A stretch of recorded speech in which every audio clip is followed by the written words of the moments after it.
Bienvenidos a un nuevo capítulo de Jurispot. En esta oportunidad vamos a tratar sobre las declaraciones juradas de los funcionarios y las dudas, repercusiones y múltiples denuncias que generan, en algunos casos como el de Adorni o de Insaurralde y de otros políticos.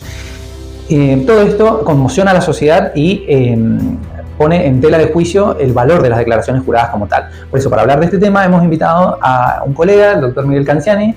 Muchas gracias por participar. Mucho gusto. Así que bueno, para arrancar por estos temas, ¿las declaraciones juradas son efectivamente herramientas válidas para combatir la corrupción? Es una pregunta bastante compleja. O sea, yo creo que tiene un análisis interdisciplinario sobre la declaración jurada, sobre todo porque la ley 26857 las establece como instrumentos similares, digamos, a los que se aplican para la recopilación de información impositiva.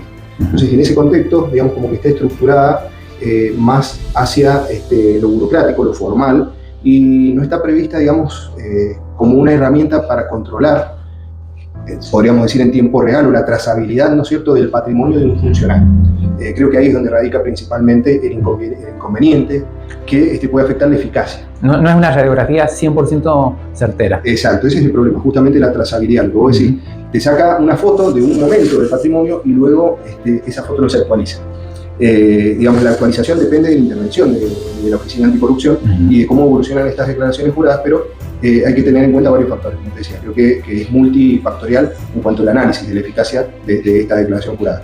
¿Qué es lo que pasa? Que en primer lugar hay que tener en cuenta los valores, y normalmente como está dispuesta de alguna manera, como decía al principio, al igual que estas declaraciones impositivas, el valor por ahí patrimonial que se toma es el valor establecido, por ejemplo, en el caso de Mendoza, con los inmuebles. Cuando yo tomo un inmueble, el valor que tomo es el avalúo. Y por ahí las fórmulas judiciales para la aplicación en algunos procesos es decir, bueno, se triplica ese avalúo y ahí se obtiene lo que sería un valor aproximado al valor de mercado. Todos sabemos que en realidad dista mucho del valor de mercado en algunos casos, es inclusive ridículamente inferior al valor que tiene un bien, ¿no es cierto?, justamente en el mercado inmobiliario, automotor, porque pasa varios claro, valores fiscales que no se condicen con la realidad. Exacto, que toman fórmulas, que toman parámetros que distan, y sobre todo en un país como el nuestro, donde la inflación es básicamente la regla, y es muy fácil que los valores se desactualicen. Bien, y el ciudadano a pie, el periodista que quiere auditar a un funcionario público, ¿tiene hoy en día acceso real y transparente a la información de los funcionarios públicos respecto de su patrimonio? Es muy buena pregunta. La verdad que tenemos una ley de acceso a la información pública, ¿sí? Esta ley en principio lo que hace es garantizar que cualquier ciudadano pueda pedir, ¿no es cierto?, esta información sin necesidad de tener que invocar, ¿no es cierto?, algún interés legítimo. Es decir, como se pide para otro tipo de acciones, ¿no? Por ejemplo, hay acciones que requieren que el ciudadano o el sujeto que la solicita puedan invocar algún interés legítimo.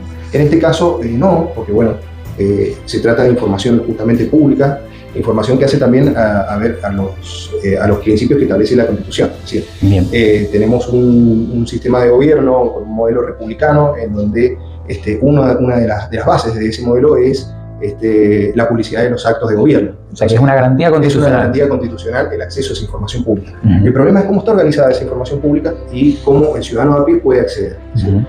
Los mecanismos, hay un formulario que tiene la Oficina Anticorrupción mediante el cual se puede acceder a esta información, pero ahí nos encontramos con varias cuestiones. Una, la que vos decías, por una parte, como una radiografía de un momento que puede estar totalmente desactualizada. La otra es que la oficina en principio tiene facultades limitadas en cuanto también al acceso, por ejemplo, para requerir información o cruzar datos con otras provincias, con otros organismos, y actualizar y verificar, ¿no es cierto?, si esa información que ha sido brindada realmente se condice con la realidad del patrimonio de ese funcionario. Que se puedan incorporar todos esos datos y se puedan verificar, porque esto, bueno, lo vamos a desarrollar posteriormente. Pero si es algo que haya algún tipo de investigación, esos datos van a permanecer estáticos en esa declaración jurada. Y lo otro, que se puede dar información fragmentada, se puede dar información con una base más contable, como decíamos, ¿no? Este modelo impositivista es más contable y que justamente no va a reflejar la realidad patrimonial. O sea, que va a tener acceso a un documento que básicamente es un documento que, más allá de reflejar la realidad patrimonial de un funcionario, lo que va a hacer es cumplir con una formalidad legal. Esa es lo que va a poder acceder, ¿sí? Es limitada la información, por eso, en cuanto a la transparencia, habría que analizar varios aspectos, ¿no es cierto?, que tienen acceso a la información pública, que, a ver, no estarían directamente vinculados a la transparencia en sí, del acceso, sino a la transparencia de la información que te estoy suministrando. El acceso claramente está garantizado. Está garantizado por la Constitución y está garantizado por la propia normativa, ¿no es cierto?, que establece el acceso a la información. El tema es cuánta información se puede brindar. Cuánta y de qué calidad es la información que está brindando. Perfecto. Y todo esto del acceso a la información nos lleva al punto de plantear hasta dónde está la esfera de intimidad y privacidad de los funcionarios públicos. O sea, ¿cuál es el límite que tiene la sociedad para auditar y revisar cuentas y declaraciones juradas con la intimidad del funcionario? Bien, yo creo que esa es una pregunta, o es una vieja pregunta, y que se da de alguna manera. Bueno, nuestra historia es bastante cíclica, ¿no?, en comportamientos del poder que se repiten a lo largo de décadas. Y más de una vez ha estado en el foco de debate esto, es decir, cuándo se vulnera el derecho a la intimidad, que está consagrado en el artículo 19 de la Constitución, que bueno, establece, ¿no es cierto?, que aquellas cuestiones que están fuera del alcance normativo solamente están reservadas a Dios y fuera o está exenta, digamos, de control de los magistrados. Pero la cuestión es cuando yo estoy ejerciendo la función pública. Yo estoy ejerciendo la función pública, estoy sometido a un mayor escrutinio. Es decir, no soy un ciudadano más, no porque tenga derechos diferenciales, sino porque tengo mayor responsabilidad y tengo una obligación en cumplir el mandato constitucional en esto de la publicidad de los actos, y esos actos, digamos, el Estado funciona como una persona jurídica, no tiene brazos y piernas, ¿no es cierto?, y ejecuta los actos por sí mismo. Aplicamos la teoría del orden, es decir, el funcionario es el que va a ejecutar muchas de las acciones, ¿no es cierto?, que se refieren a la actividad del Estado.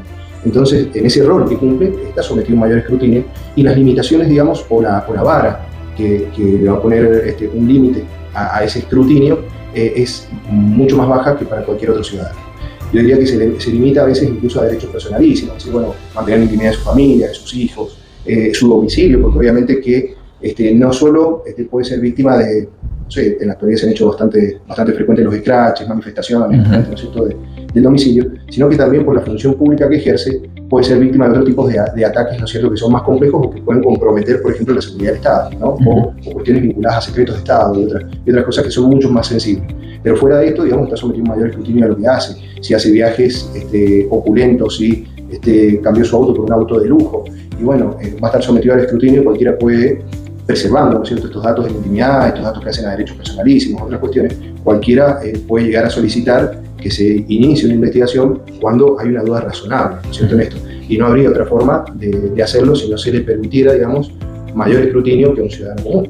Bien, o sea que se justifica esa interferencia. Y creo que está totalmente justificada, me parece inclusive que es una consecuencia lógica, y quien asume esa responsabilidad, quien está dispuesto a asumirla, ya sea en el rol de un funcionario de algún ministerio, o que ocupe el cargo, digamos, más honorable que se puede, al cual alguien, ¿no es cierto?, puede llegar a tener ambición, ¿no es cierto?, como es el cargo del Ejecutivo Nacional, el cargo del Presidente de la Nación. Saben que van a estar sometidos a un mayor control por la función, que esa función, ¿no es cierto?, implica una cuota de poder muy elevada, y esa cuota de poder elevada implica una mayor responsabilidad y un mayor control. Bien. En Argentina tenemos la Oficina de Anticorrupción, pero la sensación de la gente con los escándalos y la falta de sanción efectiva a los funcionarios es que esta oficina no funciona realmente. ¿Qué opinas al respecto? Yo creo que, a ver, no sé si podríamos decir que la oficina no funciona. Evidentemente la oficina no funciona, la cuestión es, volvemos a lo mismo, a estas cuestiones que son formales, netamente están orientadas hacia el formalismo, hacia cumplir con cierto formalismo, como la declaración jurada, que decíamos antes, una herramienta útil, y sí, es una herramienta útil, es eficaz, y de tal eficacia podemos más que cuestionarla, ¿cierto?, por el propio diseño. Yo creo que acá pasa lo mismo. El problema con la Oficina Anticorrupción es el diseño institucional que tiene. El diseño institucional, que también va de la mano de la falta de independencia, no es completamente autónomo. Podríamos decir que tiene cierta autarquía, pero entre comillas, digamos, más allá que autarquía, digamos que es como un órgano descentralizado, ¿sí?, más que autárquico.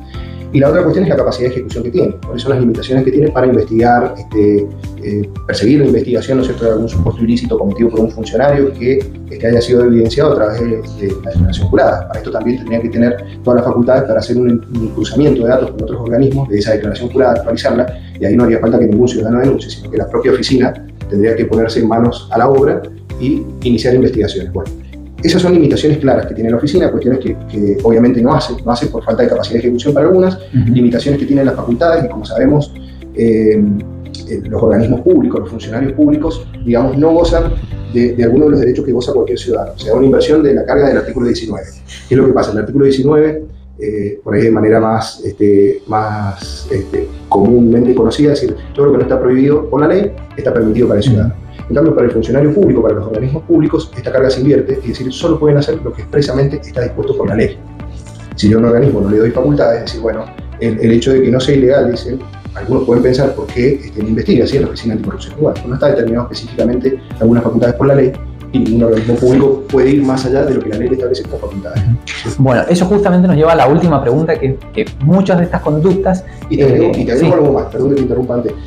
Yo creo que el tema de que por ahí se ha intentado sanear algunas cuestiones mediante un DNU, mediante declaraciones públicas del Ejecutivo, inclusive no basta. Es decir, no porque yo declare que la Oficina Anticorrupción es independiente, lo va a hacer. Porque justamente, si es un órgano descentralizado, creo que es el Ministerio de Seguridad o el Ministerio de Justicia, no recuerdo bien en este momento, el que, digamos, ostenta el rol en la oficina tiene un rol similar o tiene una jerarquía similar a la de un secretario.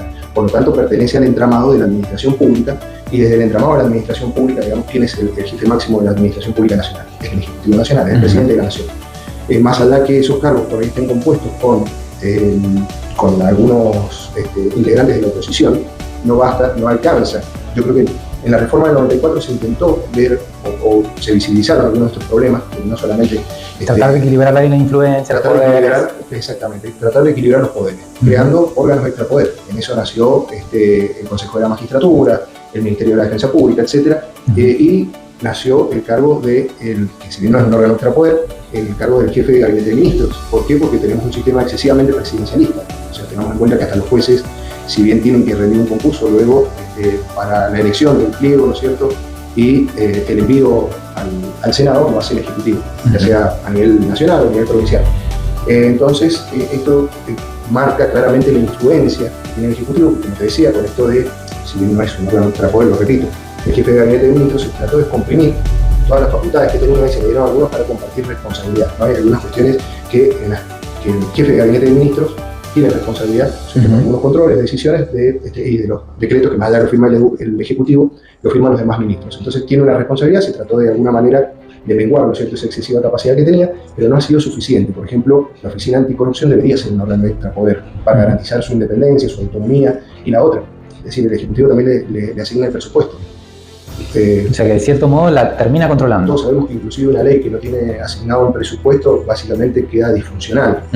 Un organismo tan importante como la Secretaría de Anticorrupción, la Oficina Anticorrupción, debería contar, ¿no es cierto?, con una garantía presupuestaria y no estar a expensas de la dependiendo de la buena voluntad o no del Ejecutivo, ¿no es cierto?, para la asignación de recursos, cuando justamente puede ser el propio Ejecutivo el que va a estar sometido a una investigación de la Oficina Anticorrupción. Bien. Bueno, y a modo de cierre, vemos que, en definitiva, muchas conductas de algunos funcionarios no terminan siendo técnicamente, desde el punto de vista jurídico, un delito en sí, pero choquean a la sociedad. Entonces, el planteo es, ¿esta falta de ilegitimidad ética tiene que ser resuelta por la justicia o es algo que se tiene que resolver en las urnas? Qué interesante y compleja tu pregunta. A ver, la ética, hay gobiernos que han hecho bandera de esto, ¿no? La ética como una cuestión de Estado, la ética como una política pública. Yo particularmente desconfío, yo creo que viene hablando de moral y de ética es el que más hay que cuidarse.